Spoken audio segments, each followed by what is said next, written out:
বাসর রাইতে কি পড়তেছে? কথা কয় না। আর আমার দেশের যুবকরা বাসর রাইতে ইন্দুর মারে। ইন্দুর না বিলাই, বাসর রাতে বিড়াল মারে। বিড়াল বিড়াল মারে, বুঝেননি?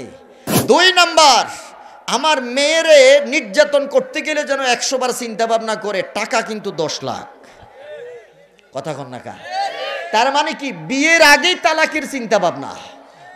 মেয়ের বাবাদেরকে আমি বলতে চাই, রাসূলুল্লাহর সুন্নতের অনুকরণ করেন। আর ছেলের বাবাদেরকে বলতে চাই, আপনারাও সুন্নতের অনুকরণ করেন। বিবাহটাকে এত কঠিন করেন কেন? সব যুবকরা যদি কয় যে না আমরা আপনার মেয়ে বিয়ে করতাম না, দেখি মাইয়া বিয়ে দেন কোন জায়গায়? আমার বন্ধুরা, আমার বাবারা, দেখেন মৃত্যু নিশ্চিত। হযরতে জাফর বিন আবি তালেব ডাক দেয়া বলতেছে, আমার মৃত্যু নিশ্চিত আমি জানি, তারপরেও কোনো প্রশ্ন করি নাই, কোনো শর্ত দেই নাই।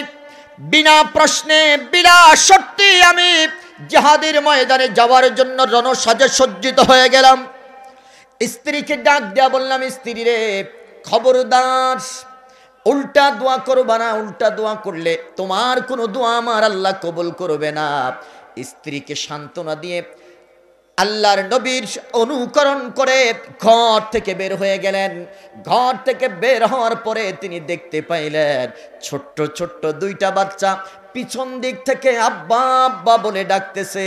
হযরতে জাফর ডাক দেয়া বলে, ইয়া রাসূলুল্লাহ, ইয়া হাবিবাল্লাহ, নবী গো, আমি পিছনের দিকে তাকাই নাই, আমার সন্তানদের দিকে তাকাই। যদি আমি আমার সন্তানদের দিকে তাকানো হয়, তাকাই যদি একবার, তাহলে সন্তানের মায়া আমার দিলের মধ্যে গেড়ে বসবে। হয়তো ভাই সন্তানের মায়ায় তোমার অনুকরণ আমি করতে পারবো না। যার কারণে পিছন দিক থেকে হাজারো চিৎকার শোনার পরেও আমি জাফর পিছনের দিকে একটা বারের জন্য ফিরে তাকাইলাম না। আল্লাহু আকবার বলেন। অনুকরণ কাকে বলে?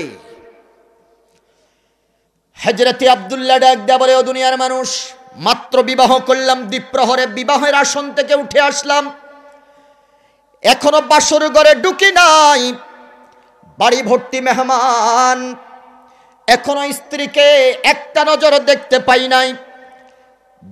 বিয়ের পিড়ি থেকে যখন পা সরাইলাম, দুনিয়ার জিন্দেগিতে যখন ঘর থেকে বের হইলাম, এরই মধ্যে জিহাদের ডঙ্কা বেজে গেল। আল্লাহু আকবার বলেন। মাত্র বিবাহ বন্ধনে আবদ্ধ হয়েছি, একটা দিনও এখনো অতিবাহিত হয় নাই।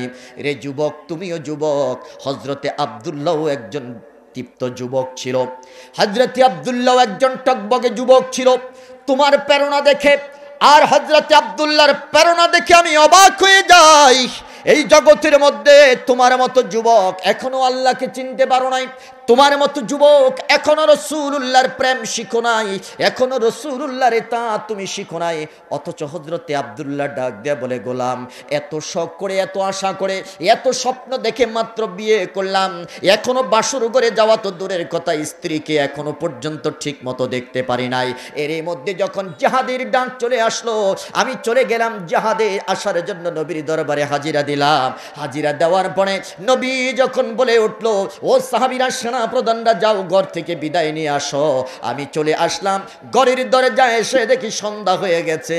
আমার স্ত্রী আমার অপেক্ষায় ঘরের মধ্যে বসে বসে কোরআন তেলাওয়াত করতেছে।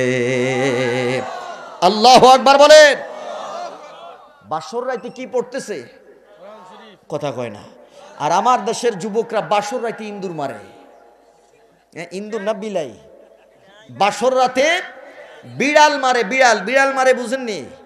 আমি বুঝি এটা বাসর রাতে যে মোহরানা ধার্য করে না, মানে আমার দেশের যুবকরা বাসর রাতে বিলাই হয়ে যায়। বিড়াল বিড়াল বিড়াল হয় কেমনে জানেন? গার্ডিয়ানরা, যারা অভিভাবক, তারা মোহরানা ধার্য করে 10 লাখ। ছেলের যিনি বর হবে তার দেওয়ার সামর্থ্য নাই 10,000-ও। প্রশ্ন করলাম যে এত টাকা ধার্য করলেন কেন?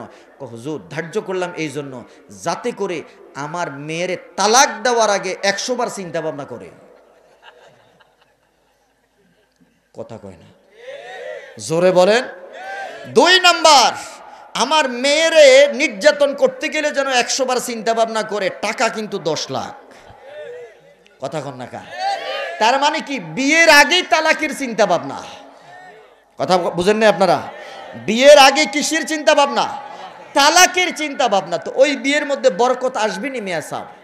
অথচ আমার রাসূল বলেছেন যা ধার্য করেছো সাথে সাথে দিয়ে দাও, এটা হলো সুন্নাত। আর এটাকে বলা হয় অনুকরণ আর অনুসরণ। সুবহানাল্লাহ বলবেন না? জীবনের প্রত্যেকটা সেক্টরেই তো নবীর অনুসরণ আছে। কথা বলেন আছে কি নাই? বিয়ের ক্ষেত্রে অনুসরণ কি? মোহরানা যা ধার্য করা হয়েছে, ওই মোহরানা বাসর রাতি সাথে সাথে স্ত্রীকে পেমেন্ট করতে হবে। এটা যদি পেমেন্ট করতে পারেন, পরিশোধ করতে পারেন, তাহলে আপনি হিরো হয়ে গেলেন, না হয় বিড়াল হয়ে গেলেন। আমার দেশের যুবকরা 10 লাখ টাকা মোহরানা, এখন এই 10 লাখ টাকার ভারে মাথা নত হয়ে যায়। যাইয়া বউয়ের হাতে ধরে, না হয় পায়ে ধরে, ওই আমি তো দিতে পারতাম না, তুই আমারে মাফ করে দি। কথা কন না কা? জোরে বলেন। মেয়ের বাবাদেরকে আমি বলতে চাই রাসূলুল্লাহর সুন্নতের অনুকরণ করেন। আর ছেলের বাবাদেরকে বলতে চাই আপনারাও সুন্নতের অনুকরণ করেন। বিবাহটাকে এত কঠিন করেন কেন? এত কঠিন করেন বিদায় এখন যুবকরা বিয়ে করতে রাজি হয় না। আবার কিছু কিছু মেয়ের বাপেরা কয় ছেলে সরকারি চাকরি করেনি মিয়া সাহেব, উনি কিন্তু চাকরি করে ঠেলা গাড়ির। কথা কয় না? মানে জাস্ট ফর এক্সাম্পল, উদাহরণের জন্য, উনি চাকরি করে মনে করেন একটা কোম্পানির, উনি চাকরি করে একটা দোকানের, উনি চাকরি করে একটা গার্মেন্টসের। এখন মেয়ে বিয়ে দেওয়ার সময় কয় ছেলে সরকারি চাকরি করে কিনা। সরকারি চাকরিটা মনে হয় বাপের। কথা কন না? আচ্ছা বলেন দেখি, আমার দেশের যারা সরকারি চাকরিজীবী করে না, তারা মনে হয় না খাইয়া মারা গেছে? হ্যাঁ, না খাইয়া মারা যায়। আপনি কেন এই শর্ত দিলেন? কেন এই শর্ত দিলেন? যদি আল্লাহর উপরে তাওয়াক্কুল থাকে এই শর্ত দেওয়া যাবে। আর যারা এই শর্ত দেয় আপনারা এদের মেয়ে বিয়ে করবেন না। সব যুবকরা যদি কয় যে না আমরা আপনার মেয়ে বিয়ে করতাম না, দেখি মাইয়া বিয়ে দেন কোন জায়গায়? পারবেন না ইনশাল্লাহ। ও মিয়া সাহেব, সবাই যদি আমরা এক হয়ে যাই, সত্যের পক্ষে আমার বিশ্বাস এই পৃথিবীতে আবার মুসলমানদের বিপ্লব ঘটানো সম্ভব। কথা বলেন ঠিক কিনা?